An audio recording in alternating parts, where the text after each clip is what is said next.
Okay, guys, so this is our first video for section 2.8, where we start to consider the derivative as a function in its own right. So let's do a little bit review as we dive in. So section 2.8, the derivative as a function. And to start off, let's recall that in section 2.7, we learned to find the value of the derivative to a function f at a particular point by using this formula. We also saw that other formula where we could let x approach a, but let's sort of just, for simplicity's sake, think about this one for now. And we would use this and we would replace a with the given value of x that we wanted to calculate the derivative at. So as a quick reminder, if we had the function f of x was equal to x squared and we wanted to find f prime of -3, well, we would simply use our formula here, but we would plug in -3 in place of a. So what would this look like? Well, we can calculate it fairly quickly. We'd have the limit as h goes to 0 of f of -3 plus h minus f of -3 over h. And if we just now plug in what the actual function f does to an input, we'd have -3 plus h squared minus -3 squared over h. And we could quickly expand the numerator.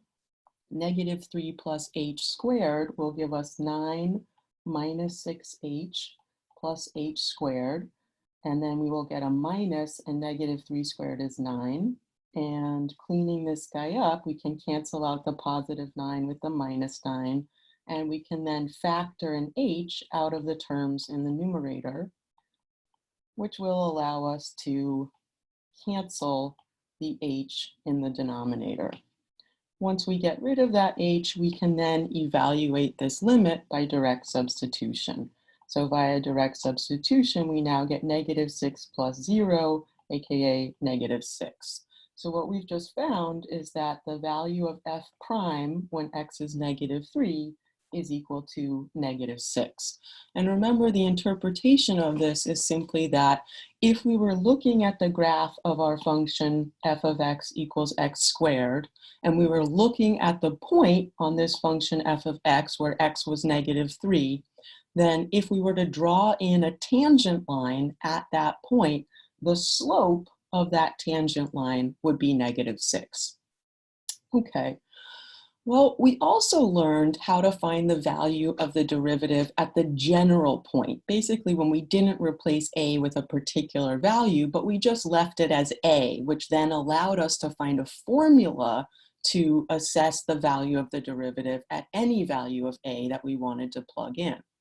So again, in order to do that, we use the formula f of prime of a is equal to the limit as h goes to 0 of f of a plus h minus f of a over h. And this time when we were trying to do it in general, we just left a as a variable. So as a quick example, if we take again that same function that we used in the previous example, but now we want to find f prime of a when a is just left as a, what would we do? We would do the limit as h goes to 0 of f of a plus h minus f of a over h. And once again, if we now just plug in what does f do to an input, well, it's going to do a plus h squared minus a squared over h. And expanding that first square will give us a squared plus 2ah plus h squared minus a squared over h. And I can now see that I can cancel out that a squared with that minus a squared, and that's going to leave me with something wherein I can actually, again, factor an h out of both terms in the numerator. So if I take out an h, I'm going to have h times 2a plus h divided by h. Now we can cancel that h in the numerator and the denominator. And it looks like at this stage, we can actually evaluate this limit by direct substitution. We get 2a plus 0, which gives us 2a. once again, we don't get a value in this case. We're not getting a value of the derivative. We're getting a formula that will actually give us the value of the derivative at any value a that we'd like to plug in for x. So we've just found that f prime of a is equal to 2a. Essentially, if our function f of x is equal to x squared, then if I want to know the value of the derivative at any point where x equals a, the value of the derivative is simply going to be 2 times that value of x. Now, if I look back at the previous problem, we wanted to find the value of the derivative at -3. Well, according to what we just did here, f prime of -3 then, maybe we should say, then it should be that f prime of -3, based on the formula above, should be 2 times -3, which is -6. And indeed, that's what we got when we did the calculation just from the get-go with our a value as -3. So we see this correspondence. We can tell, hopefully, that finding the general value of the derivative in this way is a little bit more useful, because now, once I have a formula for the value of the derivative at any value of x, a, I can plug in whatever x value I want and get the value of the derivative very easily without having to recreate all of these steps and doing the limit and all of those algebraic manipulations. That's what we're going to focus on in this section. So, in fact, what we've just done in our previous example by finding this formula for f prime at a, in fact, that formula is itself a function. Remember what a function is. A function is simply a machine or a map or a rule or an equation that takes an input and produces a single output from that input. Well, our function f prime of a takes an input value a, and which is basically some value in the domain of this function f prime, and we get the output value f prime of a, and in fact that output value f prime of a tells us the slope of the line tangent to our original function f at the point where x equals a. So it's a little weird, but here we have our original function, and then we get the derivative function from it. And what does the value of the derivative function at any point x equals a tell me? It actually tells me the slope of the line tangent to my original function at that value x equals a. However, that derivative function is itself also a function. I input a value in a, and what do I get out? Well, I get out an output f prime of a, and what does the output mean? It's essentially the slope of the line tangent to my function f at the point where x equals a. Well, this is called the derivative function. And when we write f prime of a is equal to the limit as h goes to 0 of f of a plus h minus f of a over h, and we find a formula for f prime of a, we're really finding, in fact, the derivative function just in terms of the input variable a. Notice when I write f prime of a, my input is a, and my output is whatever I get from this calculation. So we're already expressing this as a function. We're expressing it as a function where our input is just called a.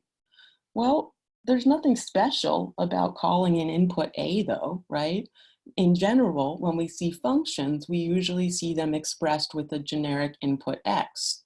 Could we just replace a with x? I mean, it's just a dummy letter to represent any old input, right? And thus define the derivative function as a function in terms of x?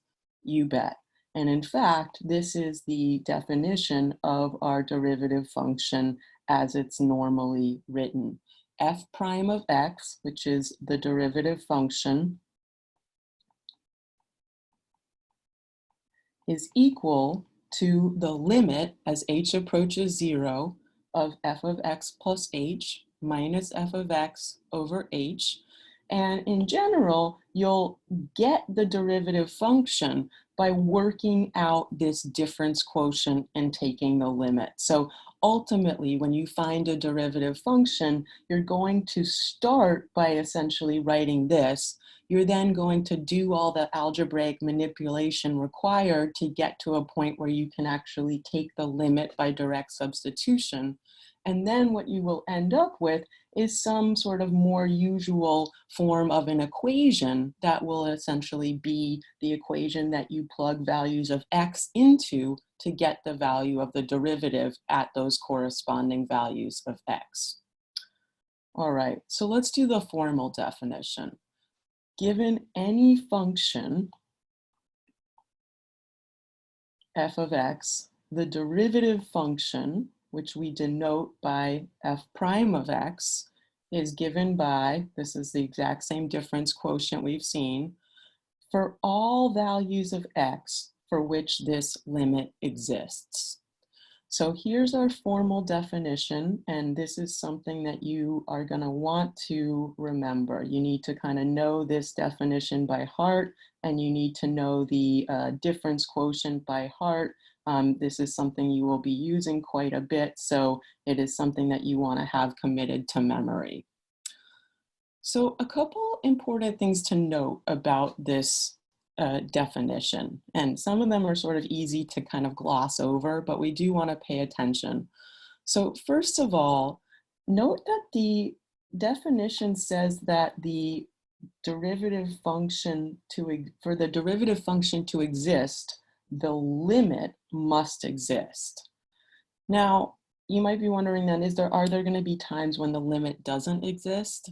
And there will be. We're going to look at those cases in a little bit later in the lecture, but I just want to implant this idea right now in your mind that there is this condition that for the derivative function to exist, the limit has to exist. And that's going to be something that we can't always take for granted.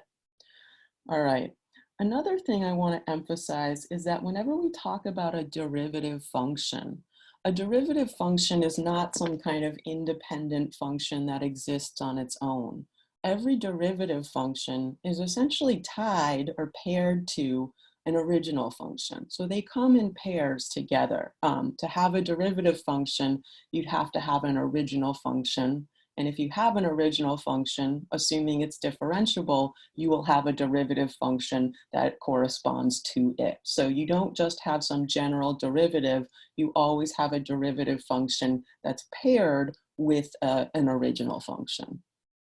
All right, the other thing we want to remember is that the derivative function tells you the slope of the line tangent to the original function at any value of x. So it's kind of a weird function. Its output values actually tell you something about the original function. The output values on the derivative function give you the slope of the tangent lines to the original function at that value of x. Another way to interpret it, as we saw, is that the derivative function tells you the rate at which the original function f of x is changing at any value of x. Well, that's nothing new. We saw last time that we can interpret the derivative as the slope of the line tangent to a function, or as the instantaneous rate of change in a function at a given value of x. So that's simply what we're saying in these two bullet points. We can interpret outputs from the derivative function as giving us the slope of the line tangent to our original function at the value of x we're looking at. We can also interpret the outputs of our derivative function as giving us the rate at which our original function is changing at whatever value of x we've plugged in. We're also going to be looking in this section at the fact that, if the derivative is a function, then we should be able to graph the derivative function also, right? We can have the graph of our original function, but hey, the derivative is going to be a function in and of itself, and that's going to mean that we can also graph the derivative function. So how is the graph of the derivative function going to relate to the graph of the original function? Well, we want to think about it this way. The graph of the derivative function Well, that's going to be all the points of the form x comma f prime of x. So the input is x and the output value is actually the derivative value at x. And that's going to mean that the y coordinate of each point on the derivative function, aka the height of each point, is actually the slope of the line tangent to the graph of our original function at that value of x. So this is a little hard to wrap your head around. Your original function does whatever it does. When I look at any point on my derivative function, for instance, if the point 1, 3 is on my derivative function, what does that tell me? It tells me that back on my original function, when x is 1, the slope of the line tangent to my function would be 3. A little bit hard to kind of wrap your head around maybe at the beginning. Let's look at a few examples to get more comfortable with these ideas. So in your section 2.8 practice problems, we have this problem here, and I want to just do it out together to sort of make the first initial connection between the graph of a function and the graph of its derivative. All right, we're asked to use the definition of the derivative function, which is given right here, what we've just seen, to find the derivative function f prime of x given an original function. You know, that's not really a technical term. It's just my way of saying our original f of x function, x squared plus 4x. All right, well, let's run through this guy. Hopefully we can do it fairly quickly. So we want f prime of x, and we want it's going to be equal to the limit as h goes to 0. And I want to do f of x plus h. Well, here's what f of x is. So f of x plus h is going to look like x plus h squared plus 4 times x plus h minus f of x. Well, f of x is right here. Notice that I am going to need to use a bracket here or a parenthesis because f of x contains two terms, x squared and 4x, and that minus sign should apply to the entire f of x. So that minus sign is going to have to be distributed to both of those terms. And this is all over, of course, h. So let's do the cleanup that we can. We get the limit as h goes to 0. I'm going to just expand all of this in my f of x plus h. I know that x plus h squared is going to give me x squared plus 2hx plus h squared. If I distribute the 4 into the next parenthesis, I get 4x plus 4h. And finally, I'll distribute the minus sign into my f of x. So I'll end up with minus x squared minus 4x. And once again, this is all over h. Now we can do some canceling. I see that I've got a positive x squared and a negative x squared. Those can be taken away. Same thing with the positive 4x and the negative 4x. At this point, I notice that all of the terms that remain in the numerator have at least one factor of h. So I'm going to factor that h out of the numerator so that I'm going to be able to cancel it with the h in the denominator. Pulling out an h is going to leave me with 2x plus h plus 4 over h. And I can now cancel that h on top and on bottom. And it looks like at this point, I can evaluate the remaining limit by direct substitution. If I plug in 0 for h, I'm going to have 2x plus 0 plus 4, which is simply 2x plus 4. So notice what we just found. Once again, it's not a particular value, it's a formula. Now, it's the equation for the derivative function. What we now have, therefore, what we've seen is that f prime of x is equal to 2x plus 4. This is, in fact, the derivative function for the original function f of x is equal to x squared plus 4x.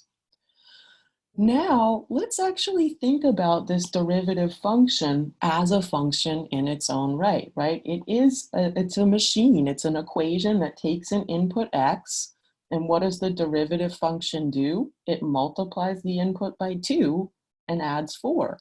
Well, can I make a table of values then for my derivative function outputs? Of course, right? What happens if I plug in -5 for x into the derivative function? Well, f prime of -5 would simply be 2 times -5 plus 4.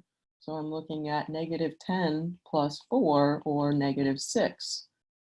Can I keep going? Of course. What's f prime of -4? It's 2 times -4 plus 4. Well, that's just -8 plus 4, or -4. If I plug in -3, I get 2 times -3 plus 4, or -6 plus 4, which is -2. Now you might notice that, hey, the derivative function here, this is actually just a linear function, right? In fact, the derivative function is going to be a line that has a y-intercept of 4 and a slope of 2. You might already notice in the table of values that basically as my x values increase by 1, it appears that my y values, or output values, are just increasing by a constant of 2 each time. In fact, that's going to continue. You can continue plugging in the values and calculating the outputs if you need to. Or if you already see the pattern, you can just fill in the remaining values by adding 2 to each value of the output as x increases by 1. So when x is -2, the value of the derivative will be 0. When x is -1, the value of the derivative will be 2. When x is 0, the value of the derivative will be 4. And when x is 1, the value of the derivative will be 6. All right. Well, now let's take a look at the graph of the function f of x alongside the graph of the derivative function. So the function f of x, where f of x is equal to x squared plus 4x, is graphed right here. So we see our, graph, it's a parabola. We could have investigated this and figured out how to graph it, but I've just provided it for ease. And all right, that's, nothing too surprising there. But now I'm being asked to graph f prime of x as its own function on this separate set of axes. Well, what is f prime of x? We know that f prime of x was equal to 2x plus 4. Do I even need a table of values to graph f prime of x? Likely not, because we know how to graph this. It's just a line, right? It's a line with a y-intercept of 4 and a slope of 2. Now, if you don't recognize that, we can always, of course, resort to our table of values. Okay, so let's plot the points we have. When x is -5, and maybe I'll do this one in red just to emphasize it. When x is -5, the value of the derivative was -6. I'll blow this up in a minute. -4, the value of the derivative was -4. -3, the value of the derivative was -2. -2, the value of the derivative was 0. At -1, the derivative value was 2. At 0, the value of the derivative was 4. And at 1, the value of the derivative was 6. Yeah, this sure looks like the line that we anticipated. I'm going to try to draw in a straight line here.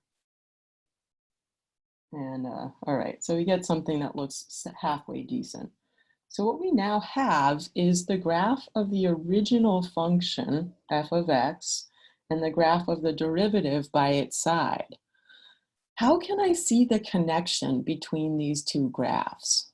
Well, remember that the graph of the derivative is the set of all points where the x-coordinate is the x-coordinate, and the y-coordinate, the height on this graph, tells me the slope of the line tangent to this graph at that same value of x.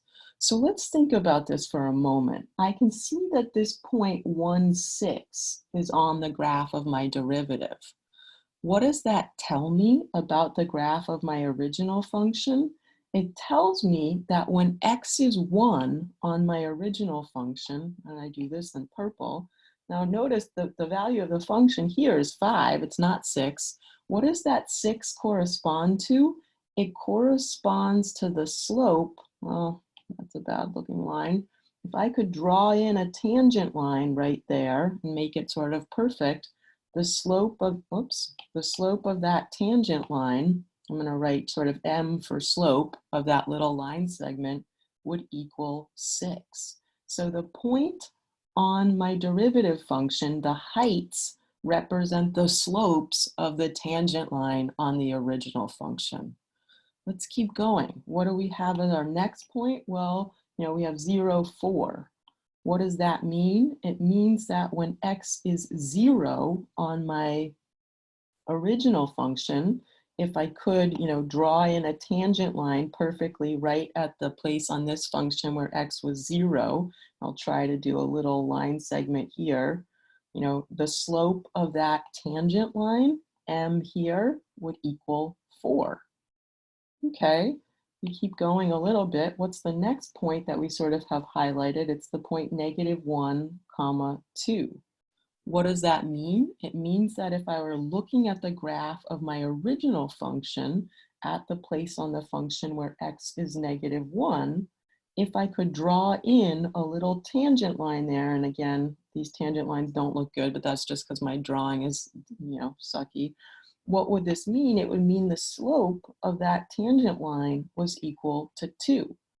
Now, looking at this, although my slopes and my lines aren't drawn perfectly, these values should sort of make sense, at least in relation to one another. Notice that all of these little tangent line segments, for starters, go up from left to right, which means they have positive slopes.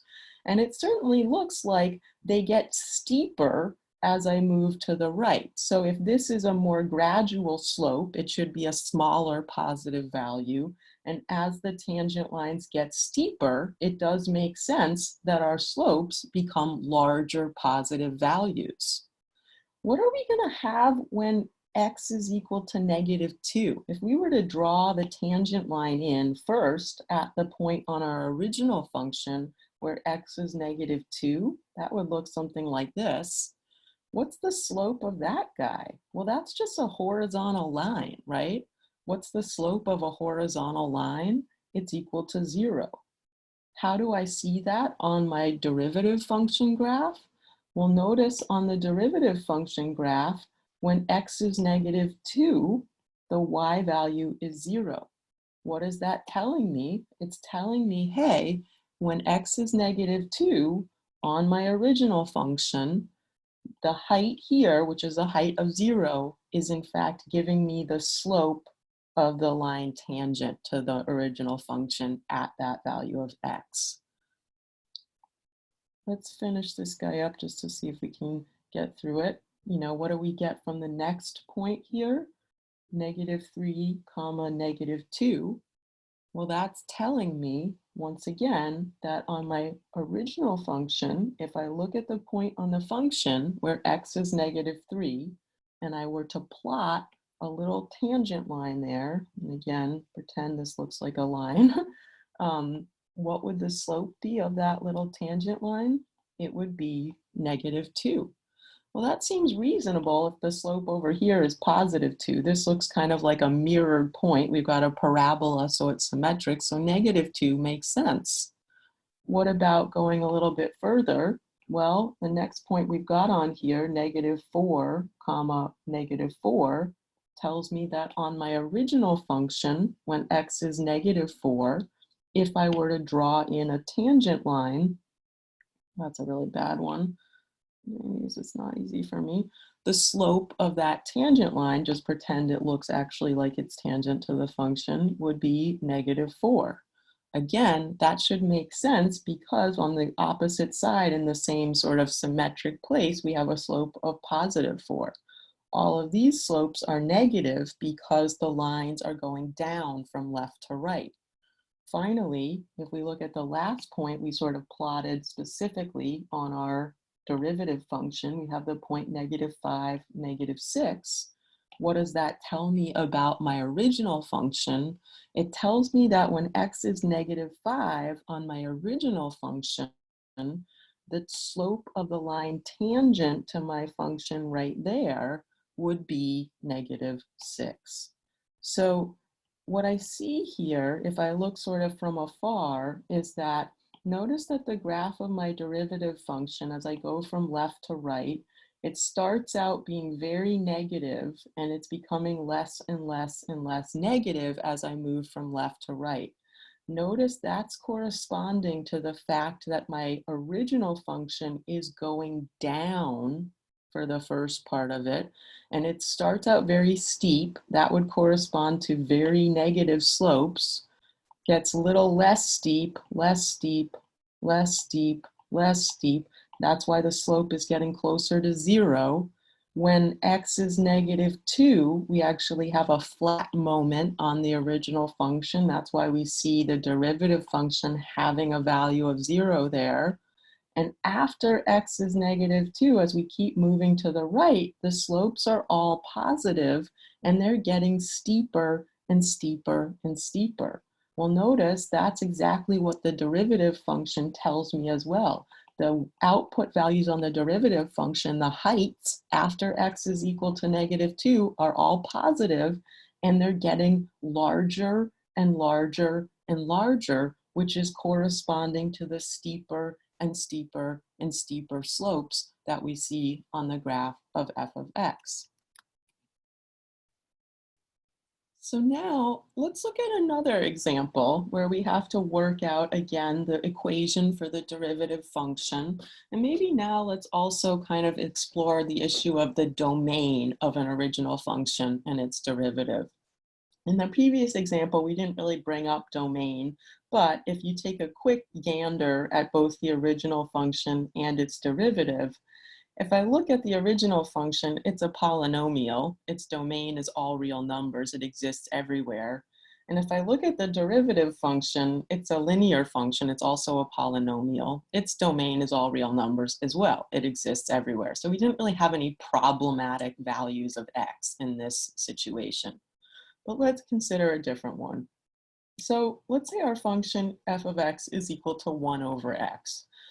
Clearly, this is our parent rational function. Hopefully you can draw this like in the air with your fingers. That's kind of like rubbing your belly and patting your head at the same time. Hard for me to do it with two hands, but we have a piece going like this and a piece going like this. And so hopefully that image is emblazoned in your mind. But let's work through it. So it says find the domain of f. All right, well, this shouldn't be too challenging. If I look at my function f of x, what value of x would cause a problem if plugged in? Well, 0, right? We can't let the denominator be 0. So essentially the domain of f is going to be all real numbers except 0. And in interval notation, we would simply write that as everything from -infinity up to 0, along with everything from 0 to +infinity. All right, well now let's work on the second piece. Let's find f prime of x. Well, again, how do we find f prime of x? We resort to the formula. F prime of x is equal to the limit as h approaches 0 of f of x plus h minus f of x over h. I'd encourage you to write that out time and time again so that you don't forget the formula itself. Okay, now I'll start to plug things in. Well, that's going to mean that I have f prime of x is equal to the limit as h goes to 0. Well, f of x plus h would simply be 1 over x plus h. Okay, so I get 1 over x plus h minus f of x. Well, that's just 1 over x all over h. And again, if you were to try direct substitution right now, I bet you can guess where this would go.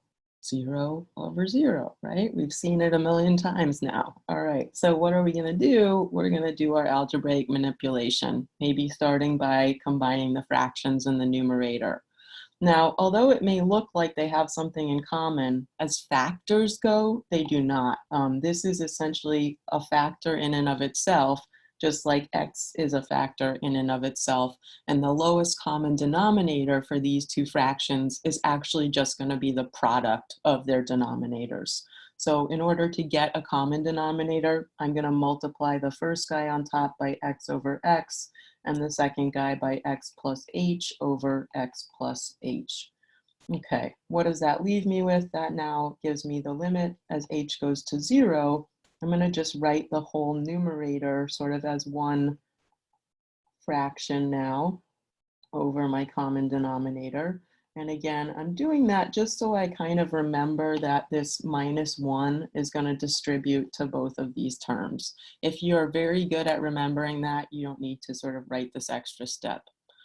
All right, let's continue on. Well, what's this going to give us? It's going to give us the limit as h goes to 0 of x minus h over x times x plus h over h. Well, we can now cancel this x minus x on top.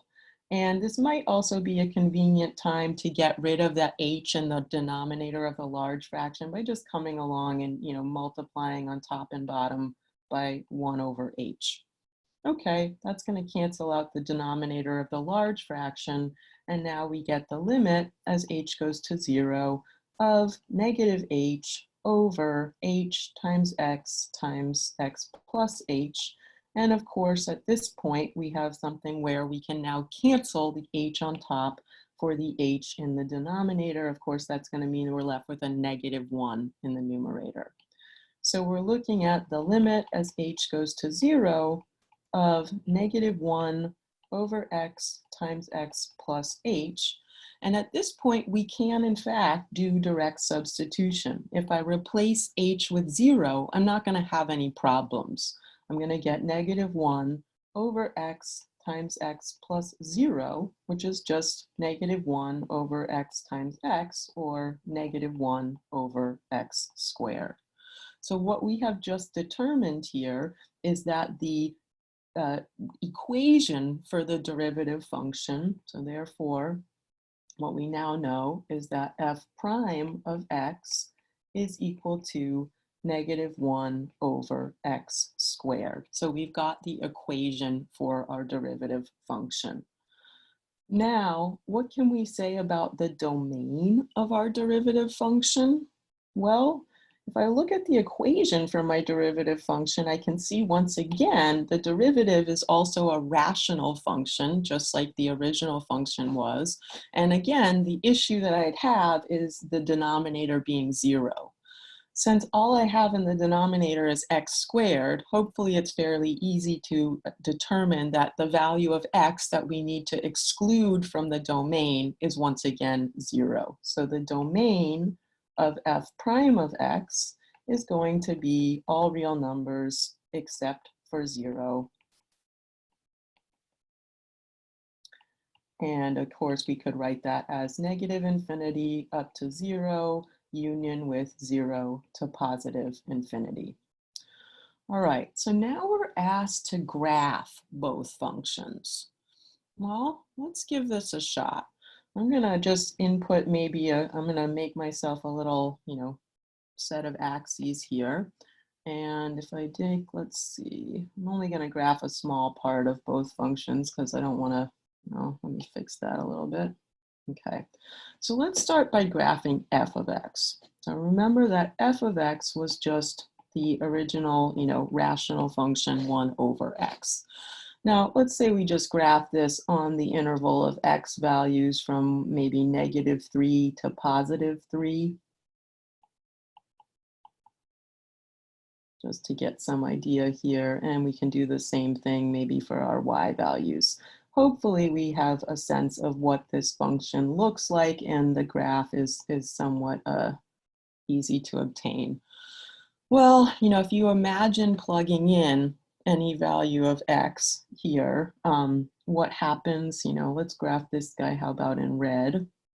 Well, when x is 1, the value of f of x is going to be 1. 1 over 1 is 1. When x is 2, the value will be 1/2. When x is 3, it will be 1/3, and so on and so forth.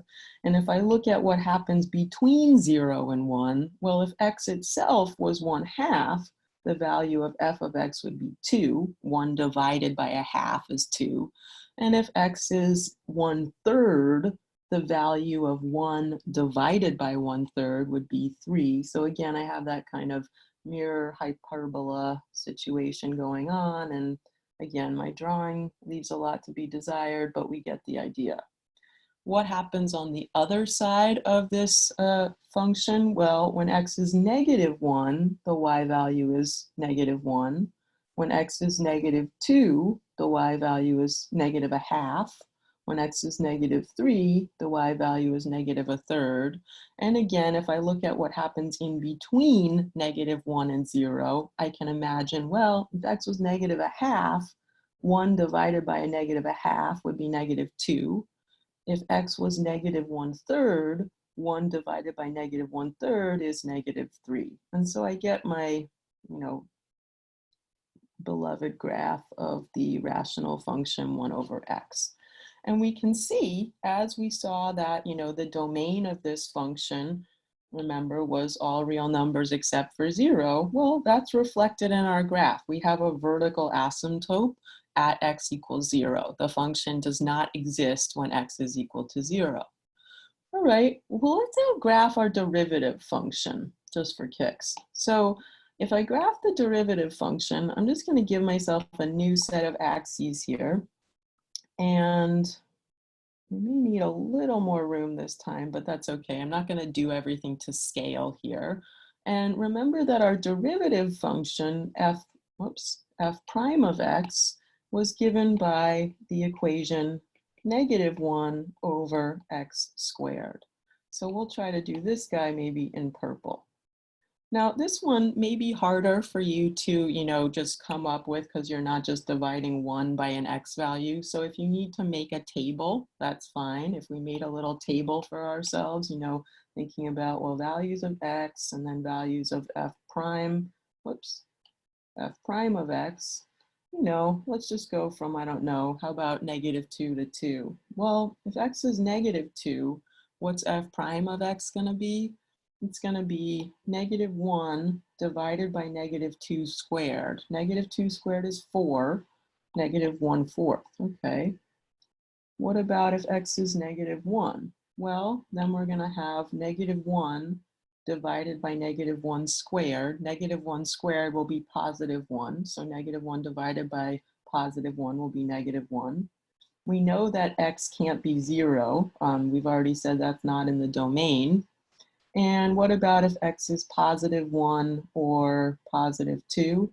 Well, if x is +1, we'll get -1 over +1, so that will still be a -1. If x is +2, we'll get -1 over 4. Let's see, what about 3? If x is 3, we'll get -1, I'm sorry, I wrote down the wrong number here. As I was speaking, it's not 4, it's going to be -1/4. If x is 3, we'd have -1 over 3 squared, which is -1 over 9. And, if I wanted to add that row also to the top here, I could just kind of fit it in. If I want to just add another entry here, what happens if x is -3? Well, you guessed it, -3 squared is still going to be a +9. And I'll have -1 over 9. So what does the graph of this derivative function look like? Well, let me see. I'm going to plot out my x-axis from like -3 to 3. And I'm going to make my y-axis a little bit, whoops, that's not 1, Julie. That's -3. -2, -1, 1, 2, and 3. And notice that our y values here are all negative, and they appear to be basically like, fairly small. So let's give ourselves plenty of space here. I'm just going to put -1 maybe like right here. And okay, -2 can be right here, etc. All right, so let's plot the points we have. So -3, -1/9. Well, that's, something like that. -2, -1/4, that's something like that. negative 1 is something like that. Okay, 1, negative 1, 2, negative a fourth, 3, negative a ninth. Okay, so now you might be wondering, well, it looks like this thing is going to go like this, but then what happens in here? Maybe we also need to consider some values of x between negative 1 and 0 and between 0 and 1, just for a pattern. What if we let x be something like 1/2? So if I again sort of just extend my table for a minute, I've run out of space, but I'll just tuck it in here for a minute. What happens if x was, let's say negative 0.5? Well, if x is negative 0.5, when you square negative 0.5 or net square 1/2, negative a half, you get positive 1/4. Well, negative 1 divided by positive 1/4 is going to be negative 4. And you might already notice the symmetry here. If I plug in positive 0.5, well, squaring it is still going to give me 0.25 or 1/4, and negative 1 divided by 0.25 or 1/4 is also going to be negative 4. All right, so what this is telling me, without even sort of being able to maybe plot these points because it's way down here, is that it certainly looks like as we let x values sort of get close to 0, the value of this function is going down. So I can fairly confidently now draw in essentially what I think the derivative function looks like. Looks like it's going to do something like this. And recall, we've already said that we know 0 is not in the domain of the derivative function. Hence, it should make sense that we are looking at what appears to be a vertical asymptote when x is equal to 0. Now, let's see if we can make sense of the derivative function and the original function. What is the derivative function telling me? Well, notice that the derivative function, we know it contains the point negative 3 comma negative 1/9. That's its height, that's the x value, and negative 1/9 is the height of that point. What is that telling me? It's telling me that on my original function, if I were to draw in a little tangent line right at negative 3, what would the slope of that tangent line be? It would be negative 1/9. Let's put that in just for kicks. Maybe I'll do the tangent lines in a different color for sake of ease here. How about we go for blue? Okay, so what we see here is apparently if I draw in a little tangent line, whoops, that didn't work out very well. I draw in a little tangent line right at negative 3, the slope of that tangent line should be negative 1/9. Okay, well, what about at negative 2? Well, I can see down here that my point was negative 2 comma negative 1/4 on the derivative function. And what does that tell me? It tells me again that if I were to draw in a little tangent line on my original function right at negative 2, the slope of that line would be negative 1/4. If I continue on, well, what was the point at negative 1 on my derivative function? It was the point negative 1 comma negative 1. What does that tell me? It tells me that if we were to draw in a little tangent line on my original function right at negative 1, the slope of that little tangent line would be negative 1. I'm not going to go through and do all of these because the process is essentially the same the whole way, but something to notice here, notice that the derivative function is always negative, right? Notice that we don't have any output values or any y values on this function above the x-axis. What is that telling me? It's telling me that all the y values on this function are negative. What does that correspond to on my original function? It means that the slopes of all tangent lines to my original function at any value of x are always negative. Is it true if I just imagine myself drawing in a bunch of little tangent lines that all of them have negative slopes? Indeed it is. Notice also that the slopes out here and out here, while being negative, are very gradual. They're pretty close to zero. Well, that's reflected in the derivative function by the heights of the points as x gets very large and very large without bound in the negative direction. These are getting closer to zero, but they're still negative. Notice also that if I look at my original function, as x values get closer to zero, the slopes of the tangent lines get really steep, really, really negative. That's going to correspond to large in magnitude negative values. Is that reflected on the graph of the derivative function? Indeed, as I get closer to an x value of zero, notice, I'm sorry, I shouldn't have been drawing in tangent lines here. I should be saying that the heights of these points are getting really, really negative, which corresponds to the steepness of the slopes on the original function.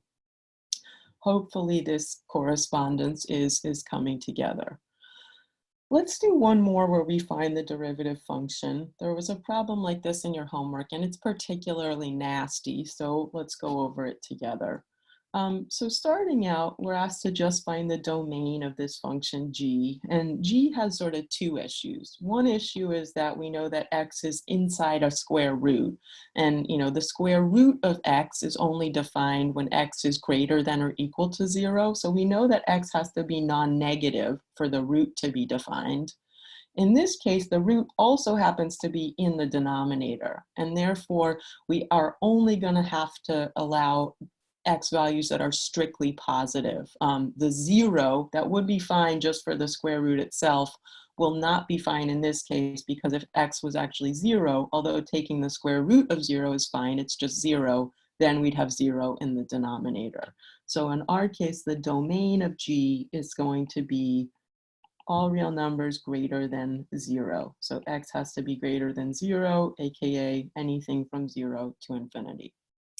All right, let's find g prime of x. Well, g prime of x is going to equal the limit as h goes to 0 of g of x plus h minus g of x over h.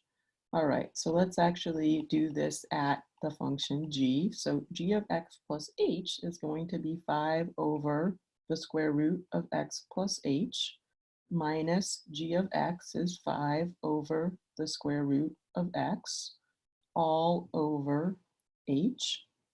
Doesn't look that bad, but of course, if we tried direct substitution, we'd run into 5 over root x minus 5 over root x, we get 0 over 0. So what am I going to do here? I kind of see two clues. For one, I have two fractions in the numerator, so I'm sort of tempted to get a common denominator and combine these things. And then I also notice I have like a root and another root, like sort of with a subtraction, so that might make me think about the conjugate. In fact, we're going to have to employ both of those strategies in this problem. The first thing we need to do is get a common denominator.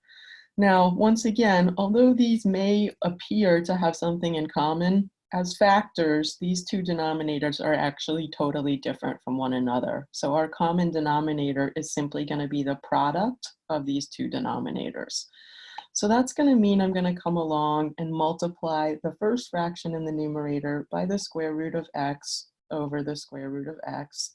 And I'll multiply the second fraction in the numerator by the square root of x plus h over the square root of x plus h.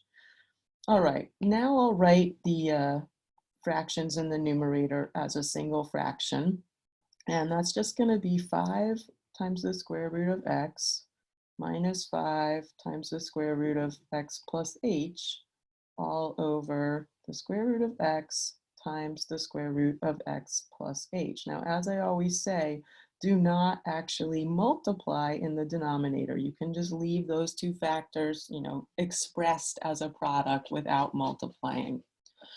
In the numerator, well, we have a few options here. I see that both terms have a 5 in front of them. I could factor out that 5 if I wanted to. It's not required, but it might make my calculations a little bit more streamlined later on, so maybe I'll do that. I factor out that 5. I've got 5 times the square root of x minus the square root of x plus h all over the square root of x times the square root of x plus h, and this is all over h. All right, so it sort of feels like we've already put a bit of work into this, but now in fact, what are we looking at? Now we're looking at a situation where I do indeed see, an a minus b. I've got a minus b, and I've got roots, and so this is calling out to me to maybe I need to try multiplying on top and bottom of the fraction in the numerator by the conjugate of what I see here. That's indeed what we're going to do. So let's try it. On top and bottom of this fraction in the numerator, I will multiply by the conjugate, which is going to be the square root of x plus the square root of x plus h. And I'll do that on top and bottom. And that's going to make the bottom look really nasty. But again, do not multiply it, just leave it be. All right, what do we get after this multiplication? Well, remember that that 5 is still sitting outside, and you're going to need to wrap what you get after it in a parenthesis, because that 5 is really multiplying by this entire product. So whatever this comes out to be, the 5 needs to multiply by the whole thing. All right, well, can we use the shortcut? What happens when we do a minus b times a plus b? We get a squared minus b squared.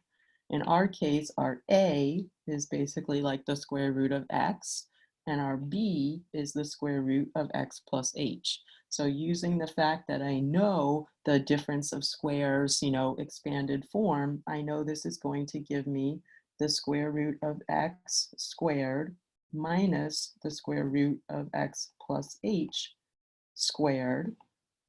And now in the denominator, I have this nasty looking thing, got the square root of x times the square root of x plus h times the square root, or times the square root of x plus the square root of x plus h. And this is all over h. All right, let's keep simplifying here. What do we get if we take it down the next step? We get the limit as h goes to 0 of 5 times, well now, inside here, the square root of x squared is just going to be x. And then I'm going to have the minus, and here the square root and the square will cancel. However, I do need to sort of keep that parentheses because I'm subtracting the whole thing, and that minus sign is again going to distribute. Okay, and this is all over our whole denominator.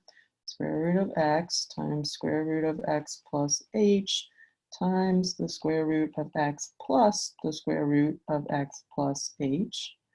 And again, this is all over h. And maybe for convenience sake, since we're going to get rid of it anyway in a moment, let's just multiply by 1 over h on top and bottom of the big fraction right now so that we can at least get rid of the complex fraction. All right, let's see what we're left with then. We've got the limit as h goes to 0, and I'm just going to write it now as 5 times x.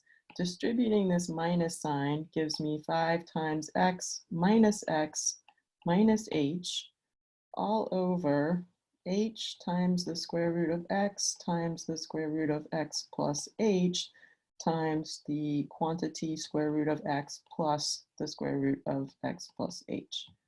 All right, I can get rid of the x minus x there. So now finally, what are we left with? We've got the limit as h goes to 0, multiplying that in of negative 5h times h times the square root of x times the square root of x plus h times the square root of x plus the square root of x plus h.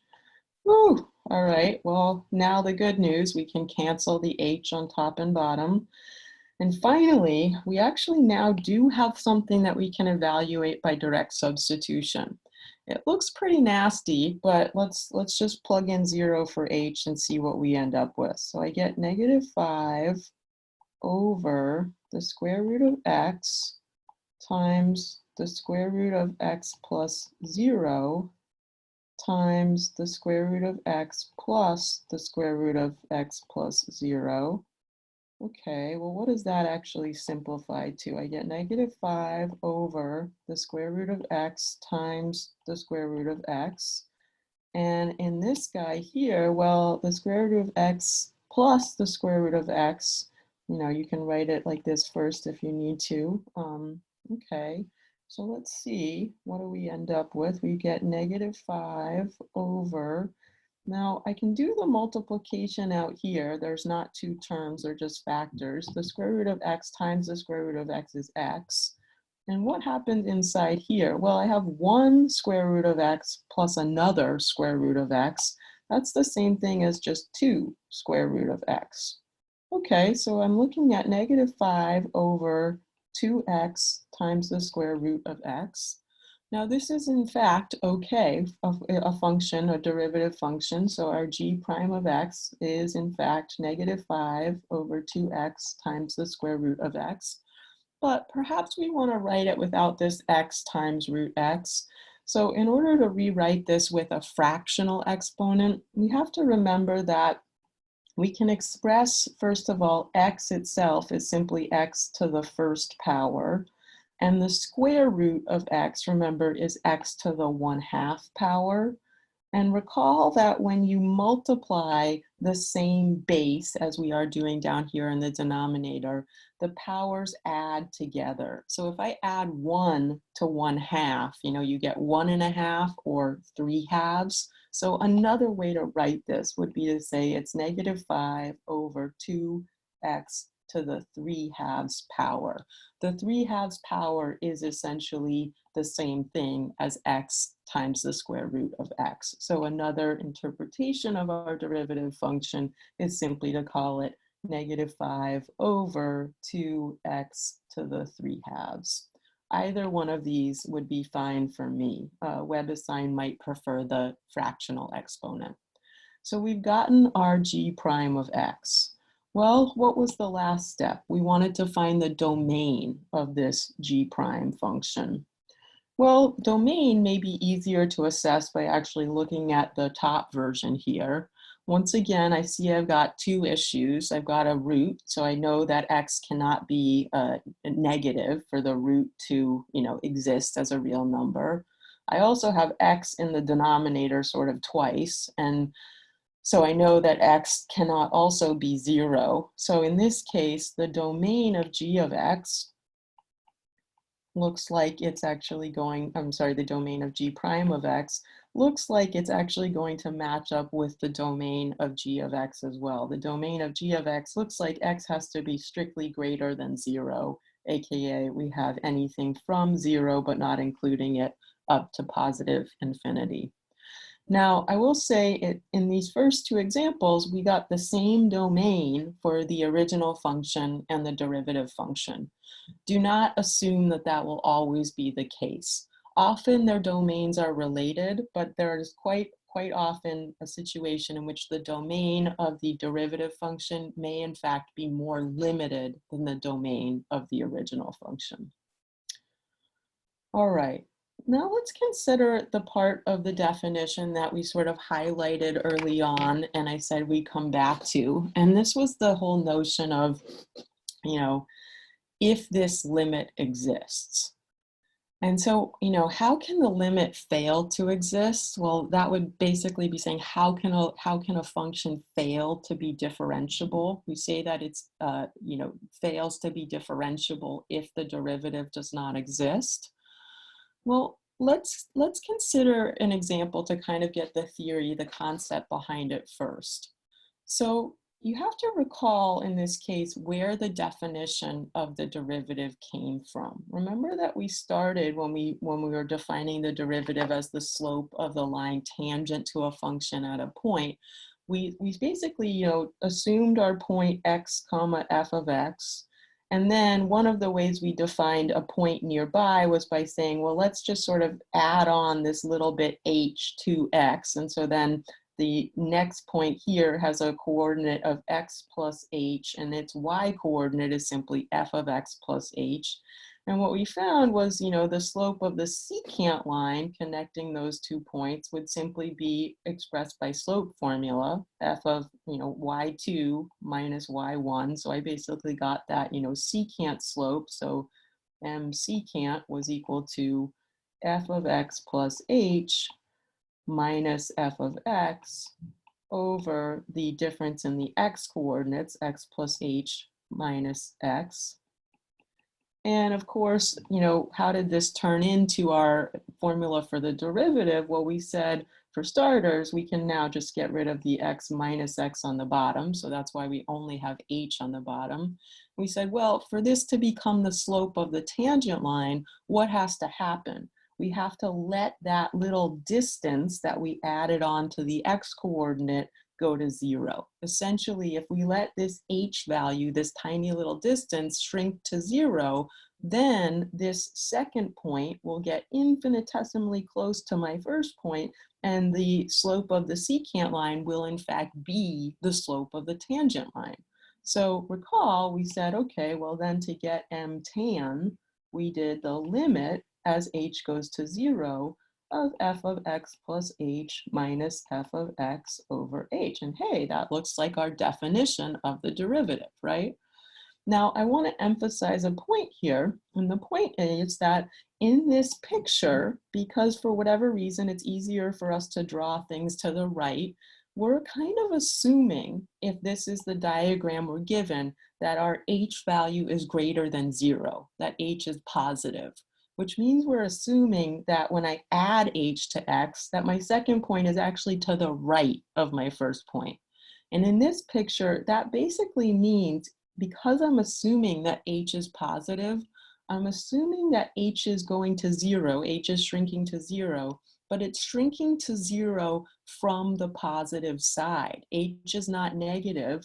Really, this picture is essentially, the picture shows that we're taking m tan to truly be the limit, not just as h approaches 0 in general, but as h approaches 0 from the larger value. So I'm letting h go from 0.1 to 0.001 to 0.00001 to even smaller, but I'm basically taking positive values of h as they shrink down to 0. So in this picture, we're really showing the scenario as h approaches 0, but from values that are larger than 0. But if you recall, I said when we first talked about this, although it's typical to sort of see this diagram, there's nothing that says that that second point, that f of x plus h point, has to be on the right. We could, of course, have our original point x, f of x, be right here, and that second point could be approaching our first point, but coming in from the left. Well, that would mean that the distance between these two x values is still, in this case, it would be the absolute value of h, because if I express it like this, I'm assuming now that h is less than 0. If h is less than 0, if h is negative 0.1, then when I do x plus negative 0.1, I'll actually be at an x coordinate to the left of x. And that will mean that the point that I let approach my first point is to the left and approaching from that side. And that's equally legitimate. So in this picture, we still have, how do we find the slope of the tangent line? We still have, well, m secant equals, f of x plus h, y2 minus y1 over x2 minus x1. We can still get rid of those extra x's. And we can see that once again, okay, if we let h go to 0, we are going to get the slope of the tangent line.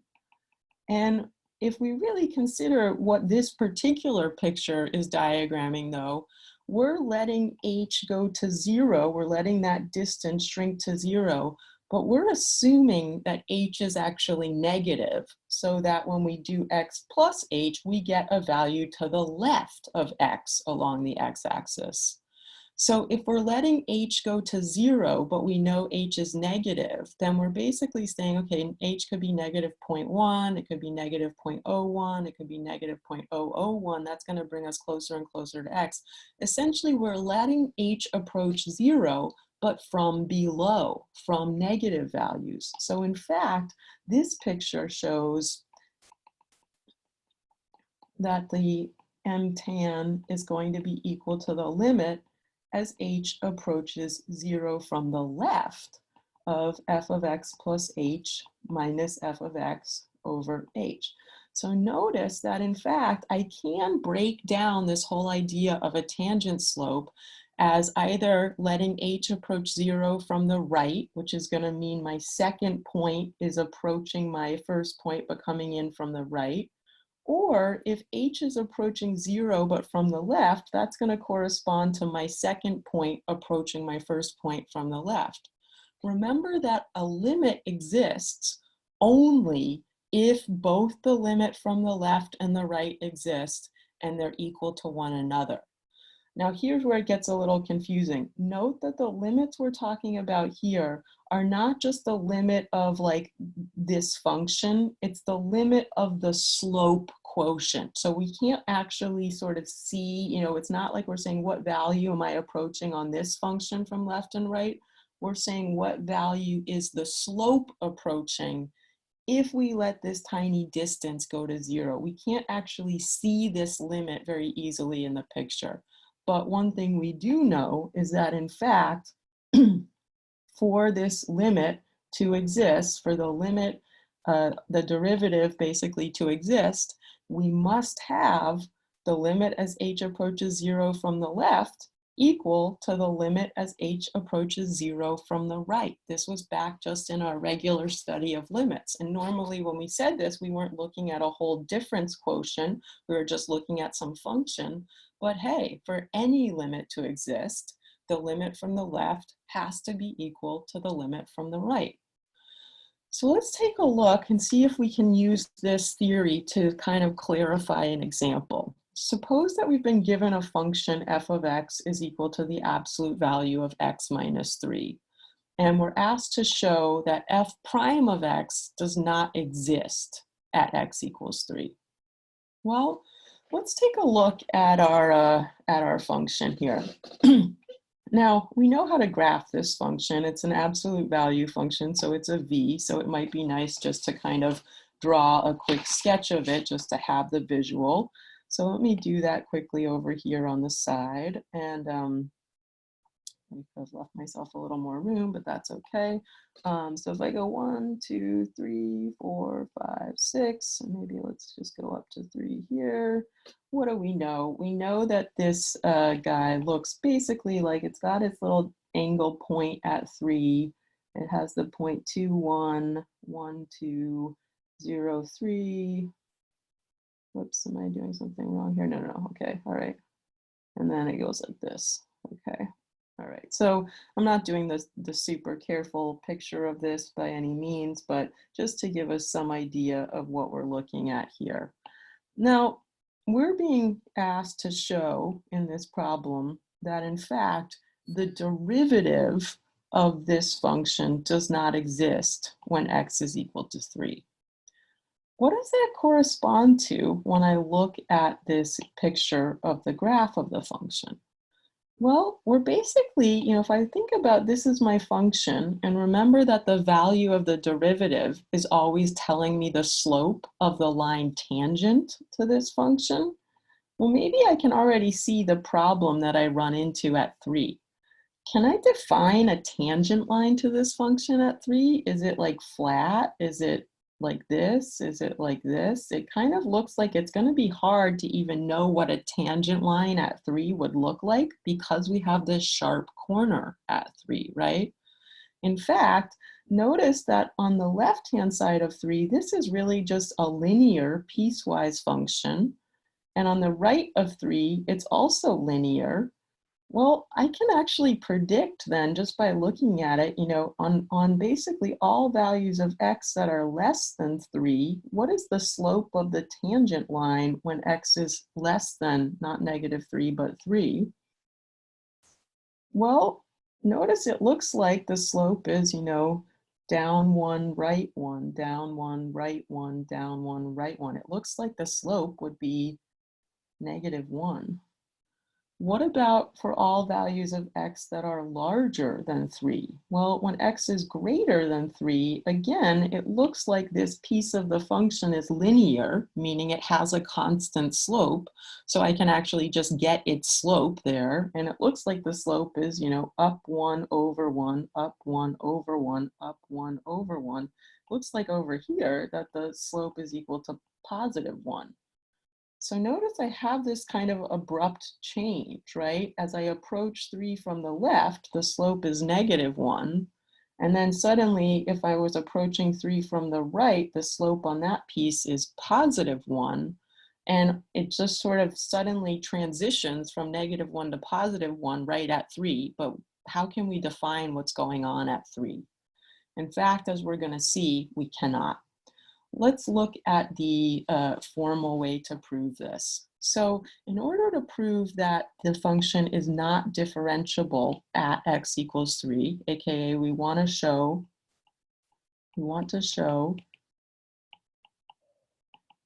that f prime of 3 does not exist.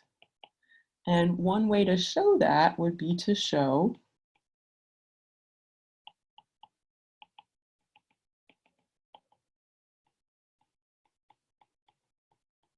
that if we, remember that f prime of 3 is the limit as h approaches 0 of f of 3 plus h minus f of 3 over h, would be to show that the limit as h approaches 0 from the right of f of 3 plus h minus f of 3 over h is not equal to the limit as h approaches 0 from the left of f of 3 plus h minus f of 3 over h. So here I'm simply drawing on the fact that for the limit, the two-sided limit to exist at any value of x, it has to be the case that the limit as h approaches 0 from the left is in fact equal to the limit as h approaches 0 from the right.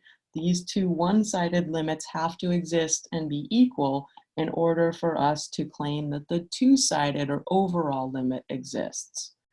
All right, so let's take this and see if we can work with it a bit. Well, let's think about this. I'm going to start with this guy. Let's see if we can work out that one. So I want to look at this first piece, the limit as h approaches 0 from the right of f of 3 plus h minus f of 3 over h. Well, this is going to be equal to the limit as h approaches 0 from the right. Well, what is f of x? Remember that f of x, as a reminder here, f of x was the absolute value of x minus 3. So f of 3 plus h is going to be the absolute value of 3 plus h minus 3 minus the absolute value of 3 minus 3 all over h.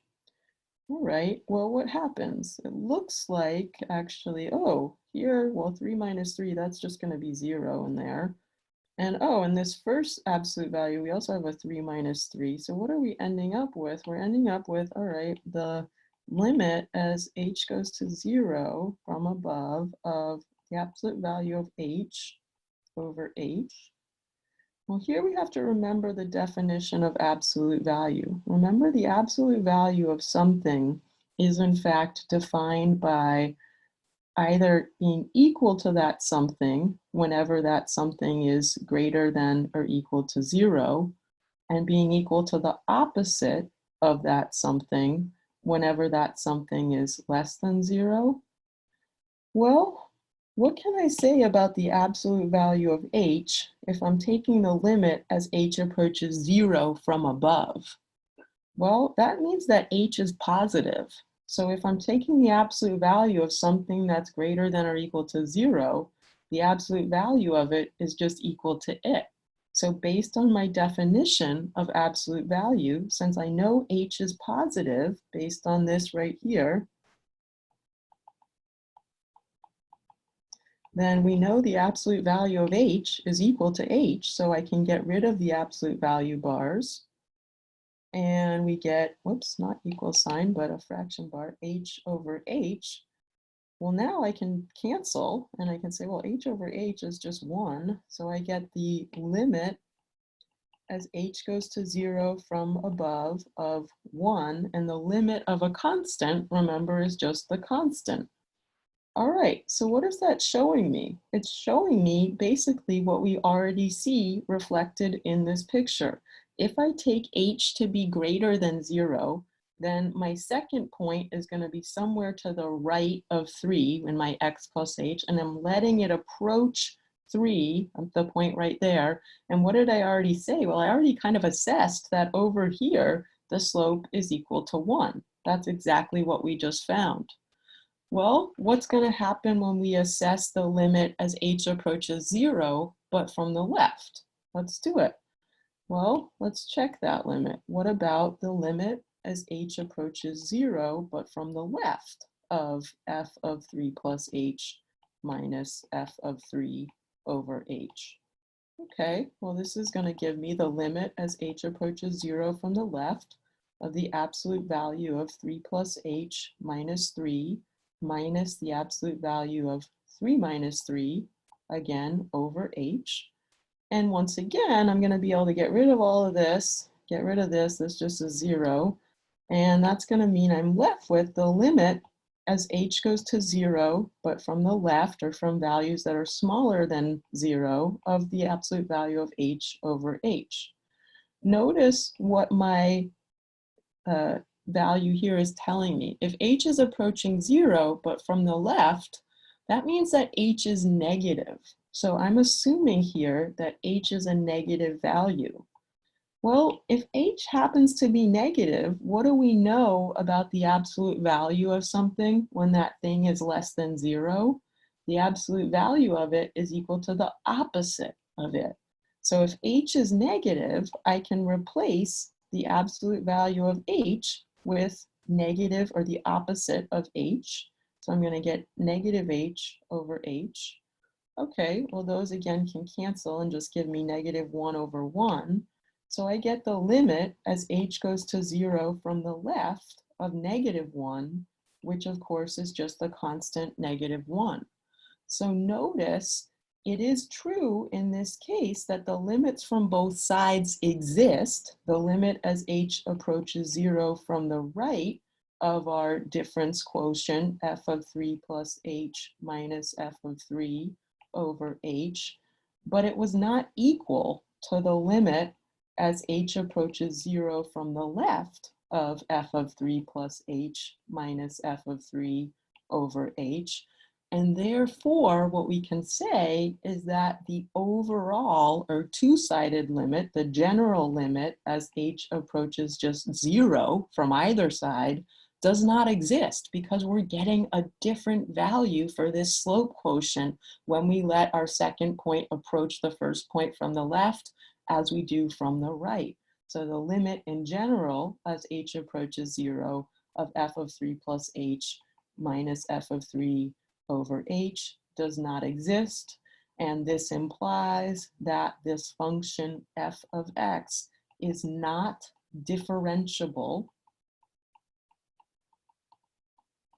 at x equals 3.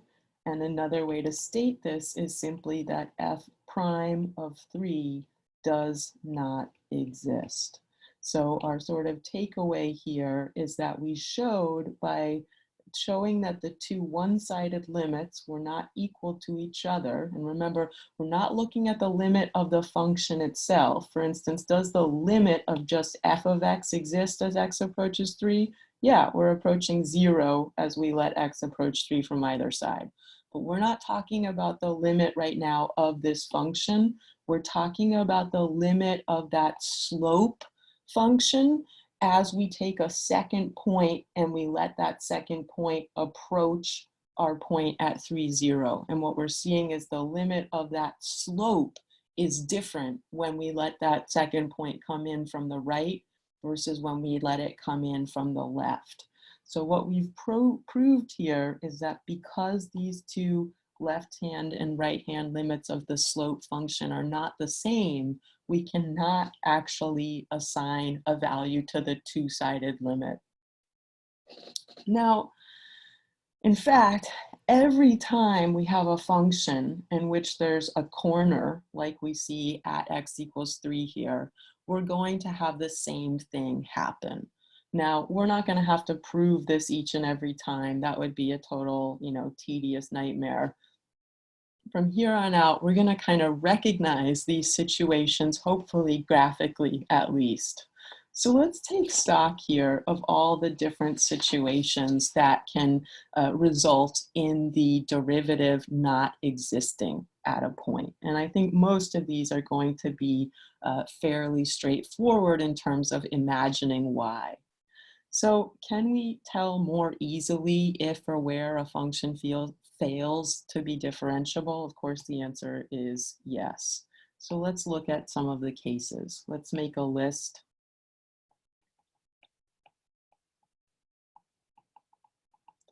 of scenarios wherein a function will not be differentiable at a particular value of x. All right, so here we go. Let's say f of x will not be differentiable at the point x equals a if f of x has a corner at x equals a. That's exactly what we saw in our previous example. Now the corner doesn't have to be just like the corner we saw there. Suppose that a is, here on the number line, and maybe our function f looks like this. It can be sort of any place where there's going to be an abrupt corner. If I have a corner at a, we're not going to have a function that's differentiable there. So this is a corner, not differentiable. Another issue that we might run into is if f of x has what's called a cusp at a.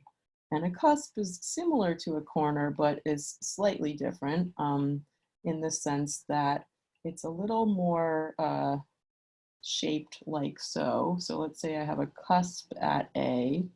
A cusp is a place in which the function from either side is ultimately sort of approaching a vertical tangent line, but then it does something like this. So it sort of looks like here, once again, if you imagine yourself, traveling along this function and thinking about the slopes of tangent lines, as you approach A, but from the left, the tangent line slopes are really negative and steep. And as we approach A, but from the right, the tangent line slopes are really positive and steep, and there's no sort of smooth transition there. So this is what we call a cusp. So we've got f of x could have a corner, f of x could have a cusp. What are some of the other possibilities? Well, what about if f has a discontinuity? Maybe let's say we have a jump discontinuity. So what if f of x has a jump discontinuity? Oops. Hopefully, this might be somewhat easy to think about. Suppose we've got our function and, pretend it looks something like this. Well, here's a, and pretend our function comes in like, this, and then it goes like this. Clearly, once again, if we think about the slopes of the tangent lines to this as we approach A from the left, they are going to be different than the slopes of the tangent lines as we approach A from the right. Furthermore, the value of f at A is down here, and if I then were to plug in for the difference quotient up here, f of a would be way down here. I'd be getting these weird slopes like that. If we have a jump discontinuity at a, we are not going to be able to differentiate the function at a. What if we just have a hole? So it kind of, when we had a hole and just a function, we could still assess the limit there. But let's look at the case with a hole.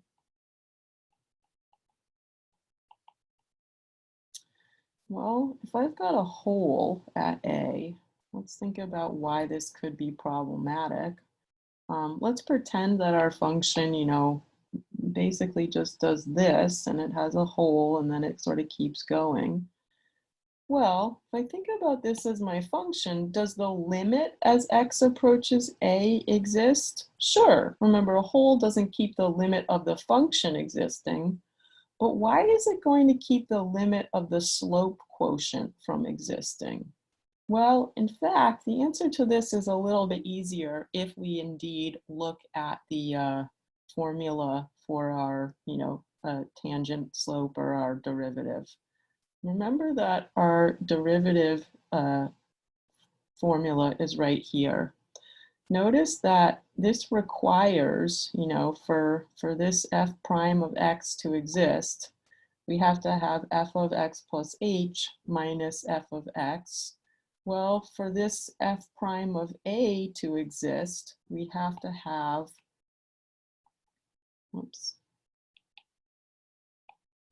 for f prime of a to exist, remember that f prime of a is equal to the limit as h approaches 0 of f of a plus h minus f of a over h.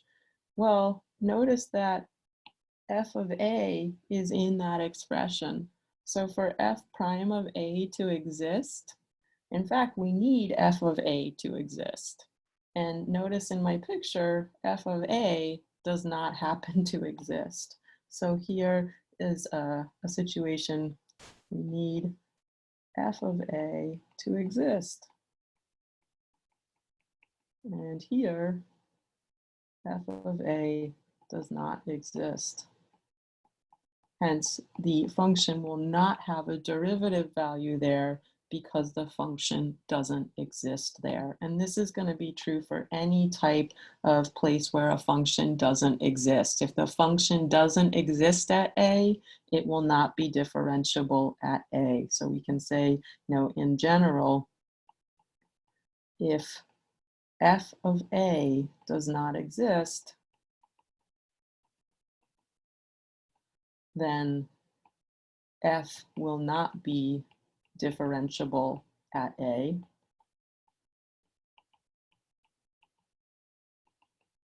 i.e., f prime of A will also not exist. So a function has to exist at a point A for its derivative to exist there. Well, we can see this in another way. This is essentially the same thing, but if we have if f of x has a vertical asymptote at A, again, this should make sense for a number of reasons now. One being that, hey, if we have a vertical asymptote at A, then likely our function doesn't exist at A. Even if there was some sort of point filled in, we can see that as we approach an x value of A in this case, if we're looking at slopes coming in from the left-hand side, we're looking at very positive slopes as we let our second point approach our first point from the left-hand side. And as we let h, approach 0, but from the right-hand side, we're getting very negative slopes. Again, we cannot then define the slope right at A because we get a different tangent slope as we come in from the left and as we come in from the right. And again, f of A does not exist in this picture. So if we have a vertical asymptote at A, again, the function will not be differentiable at A. Now, there's one other case in which it's a little bit harder to think about, or maybe something we don't necessarily come to right away. But what if f of x has a vertical tangent line at A? Now, that doesn't mean that it has a vertical asymptote or that it's even a vertical line itself, but note that some functions, momentarily, for them to be functions, they can't have vertical lines. However, we know that there are functions that kind of look like this. I'm going to do my best to draw it as best I can here. And although it looks like there's sort of a little bit of a vertical line on this function, in truth, it's not actually vertical. It's almost vertical, or it's vertical for like a single point, if that makes any sense. But if you were to draw a tangent line in at A, that tangent line would be vertical, or that's what my picture is trying to show. If we have a vertical tangent line, why doesn't f prime of x exist? Well, remember, f prime of x is the slope of a tangent line, and the slope of a vertical line is undefined, right? If f of x has a vertical tangent line at A, then f prime of A will not exist because the slope of a vertical line is undefined.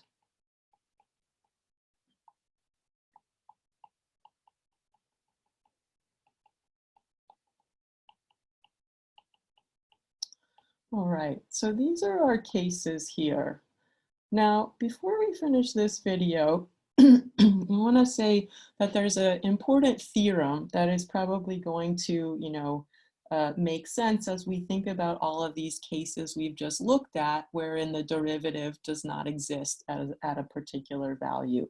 And that is the following. So this is a nice theorem to know. And the theorem states that if f of x is differentiable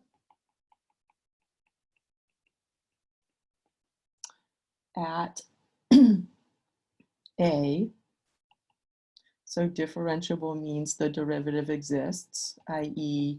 f prime of A exists, then what has to be true is that f of x must be continuous at A. So this is telling me that for a function to be differentiable at a particular value of A, aka we can find the value of the derivative at that value A, then it's required that the function be continuous. Now, let's take a quick moment to think about, does the converse of this theorem also hold? So the converse of this theorem would be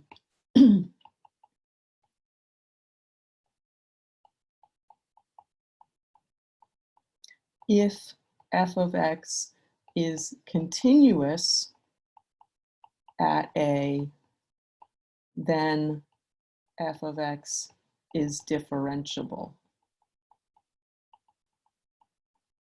at A. So the theorem itself, of course, says that, hey, if we know that a function is differentiable, then we sort of get for free that it has to be continuous at that value. Question is, does the converse hold? The converse says if a function is continuous at A, then it will be differentiable at A. Well, if we kind of back up and look at our pictures here, hopefully we can actually see that the answer to that, whether the converse holds, is no. Because look at these two pictures that we started with. Aren't these functions that are continuous at A? I can draw them without picking up my pencil, so it is continuous. However, we already saw and we proved back in our previous work, right here, this function is continuous at 3, but it's not differentiable at 3. So an important thing to note is that the converse of this theorem does not hold, no. In fact, a function can be differentiable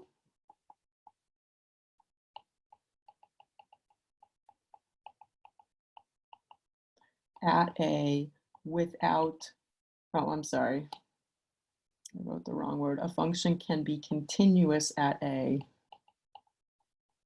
continuous at A without being differentiable at A. And you can just see the examples of the cusp and corner. However, and if you know about conditional statements, then you probably already know this, the contrapositive of this theorem holds.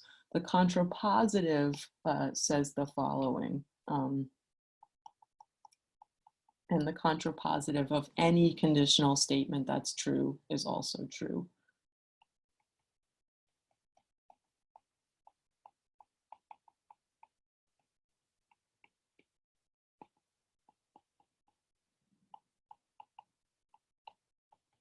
And the contrapositive states that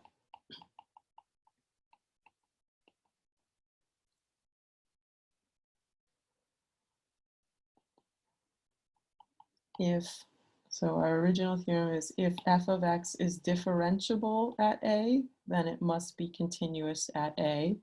The contrapositive switches the if then and makes both of them negative. So it says, in this case, if f of x is not continuous at A,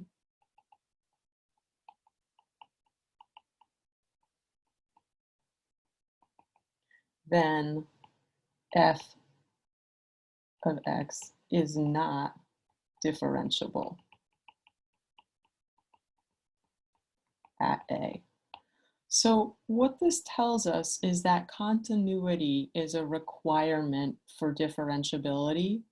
However, it's not enough. So not everything that is continuous will be differentiable. Differentiable is going to be sort of a stronger criteria.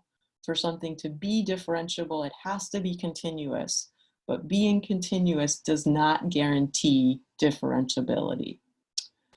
Okay, in the last section of 2.8, in the next video, we'll cover some of the notation for the derivative and higher order derivatives, and we'll also look at drawing the graph of a derivative function given the graph of the original function. All right, see you soon.